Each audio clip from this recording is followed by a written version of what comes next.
F, I love the way you touch my body. A, I say it into the silence like a confession I was never taught to make. You're not here, and maybe that's why the words finally breathe. I don't mean hands and skin the way the world cheapens it.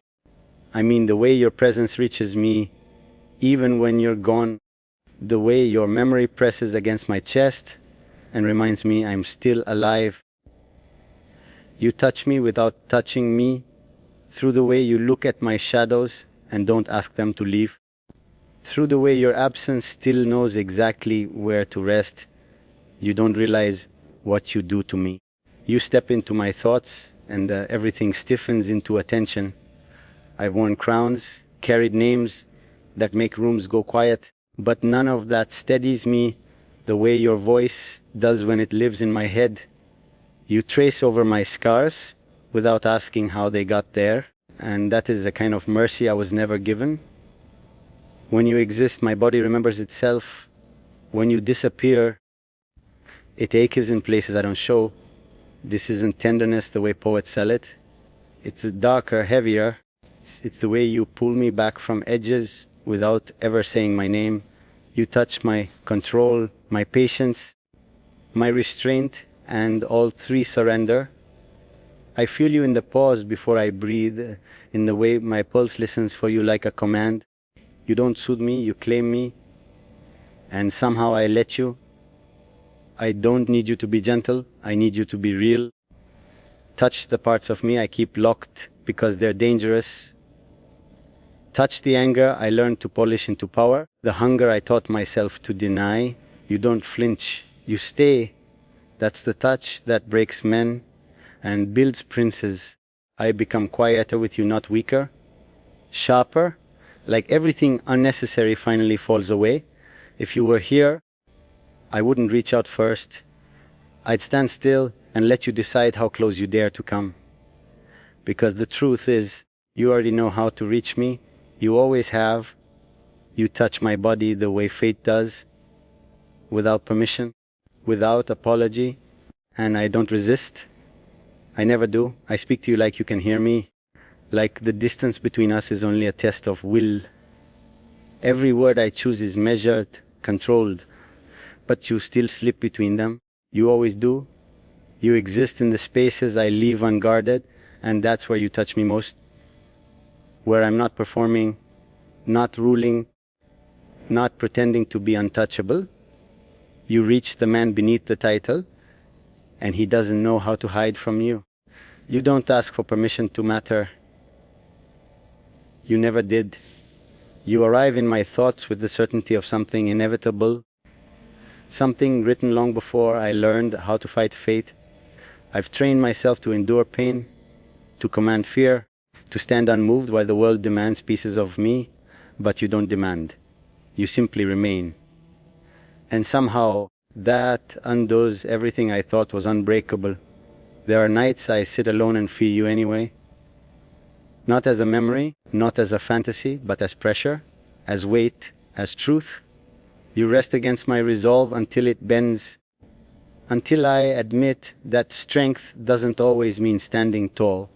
Sometimes it means letting yourself feel what you've been denying. You touch that part of me with precision, like you know exactly where the armor opens.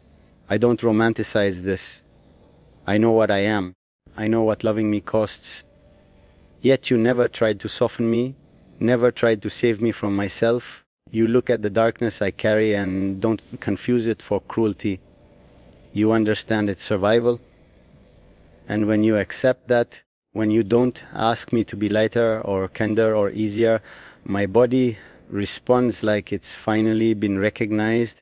You awaken instincts I keep chained, not wide ones, focused ones, loyal ones, dangerous in their devotion. When I think of you, everything aligns. My thoughts sharpen, my patience thins, my desire stops wandering and chooses a single direction. You. That kind of clarity is rare. It's addictive. It's the kind of touch that leaves marks no one else can see. If you were standing in front of me, I wouldn't explain any of this. I'd let the silence speak, let the tension settle where it belongs. You'd feel it before I ever said a word. The way my presence shifts when you're near, the way I become deliberate, restrained, aware of every breath. You don't need proof. You've always known what you do to me, so I keep talking to you like this, across distance, across silence, across whatever stands between us. Because even unseen, even untouched, you reach me. You always have. And until the day you decide otherwise, my body, my focus, my hunger, every part of me that answers to truth will continue to recognize only you. I don't pretend this is innocent. I know the power of what I'm saying, even when no one hears it but the walls. You live in my discipline like a quiet rebellion. The one thing I never punish myself for wanting, I can command armies of thought, shut doors in my own mind, but when it comes to you, I let them stay open.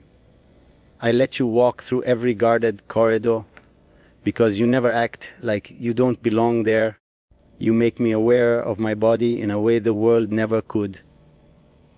Not through hunger alone, but through presence. Through the way my spine straightens when I think of you, the way my jaw tightens, as if preparing for impact. You don't weaken me, you focus me. Every breath becomes intentional, every pause deliberate, as if my body itself is waiting for your approval to move forward. There's something dangerous about how deeply you settle into me. You don't rush, don't claw, don't demand, you wait, and that patience is what gets me. I've faced threats that screamed their intentions, but you arrive quietly and take everything without force.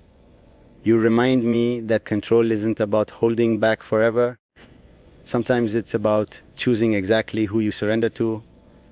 I imagine telling you none of this, standing in front of you with my mouth closed and my eyes saying everything. You'd read it anyway. You always read me better than I expect. You'd see the tension in my shoulders, the restraint in my hands, the way I keep myself just barely contained.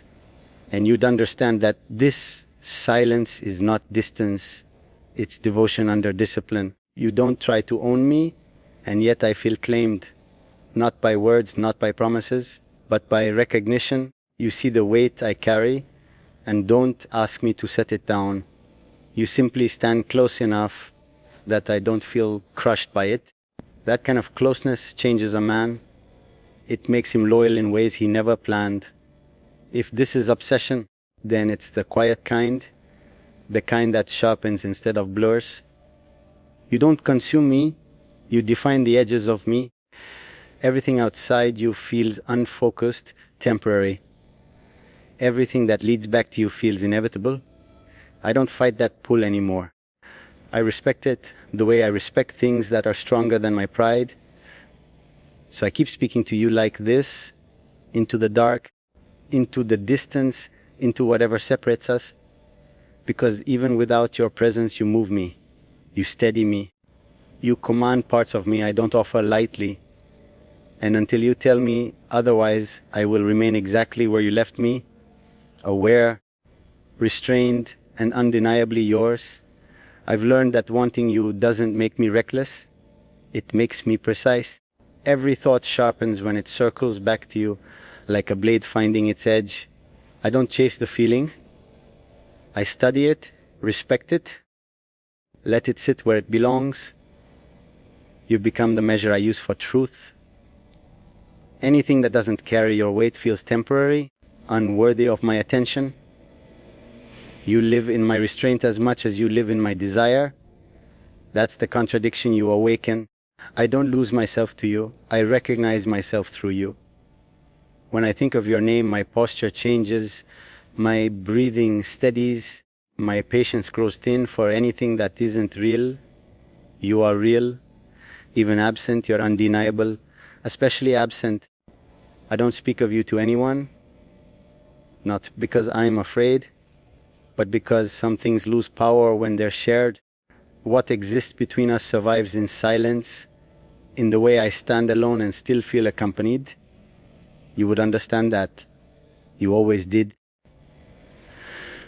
You never asked me to explain what couldn't be explained without losing its shape. There's a gravity to you that pulls without force. You don't drag me down, you anchor me.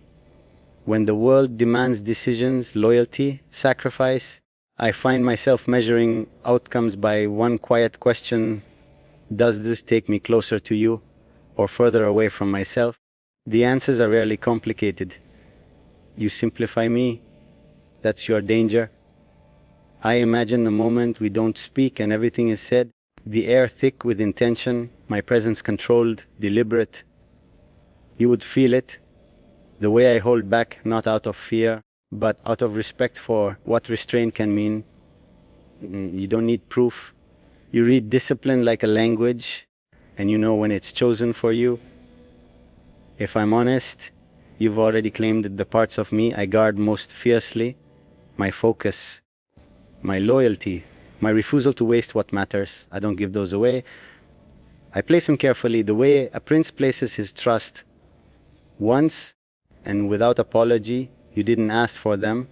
You earned them by staying exactly who you are. So I remain here, speaking into the distance like it's listening, like you're listening, because this is how I keep you close without breaking what makes us dangerous. I don't reach, I don't beg.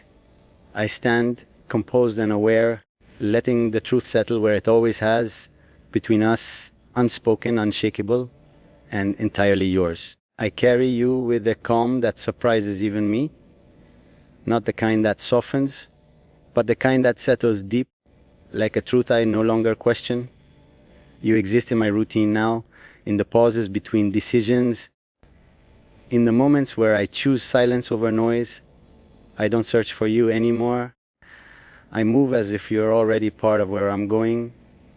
There's a discipline in wanting you. The way I do it doesn't spill or beg. It stays contained, refined, dangerous in its patience. I've learned that some desires grow stronger when they are not constantly fed. You live in that space, untouched, undefeated by time or distance, and that makes you permanent. You challenge me without speaking, just by being who you are. You demand clarity from me. I don't get to be careless with you, even in thought. Everything sharpens. Every weakness is exposed. Every lie feels louder. You don't accept half measures, and I respect you too much to offer them. I know the world would misunderstand this if it could see inside my head. They'd call it obsession, call it hunger, call it something that needs to be cured. They wouldn't understand the control it takes to feel this deeply and still stand straight, to want without reaching, to claim without touching. That's not madness, that's mastery. Sometimes I wonder if you feel this quiet pull that doesn't announce itself, not a demand, not a promise, just an awareness, as if somewhere, without knowing why, you pause, breathe differently, feel steadier or restless without explanation. If you do, then you already know how connected we are without a single word exchanged. I don't dream about a future I can describe. I don't imagine scenes or endings. I imagine alignment, standing in the same silence and recognizing it as familiar. No need to explain, no need to impress, just presence meeting presence, both aware of what it costs and choosing it anyway. Until then, I remain exactly as I am, controlled, aware, unmoved by distractions that don't carry your weight. I won't dilute this feeling by rushing it into light. Some things are meant to live in the dark, where they grow stronger, and you, whether you know it or not, are already there with me,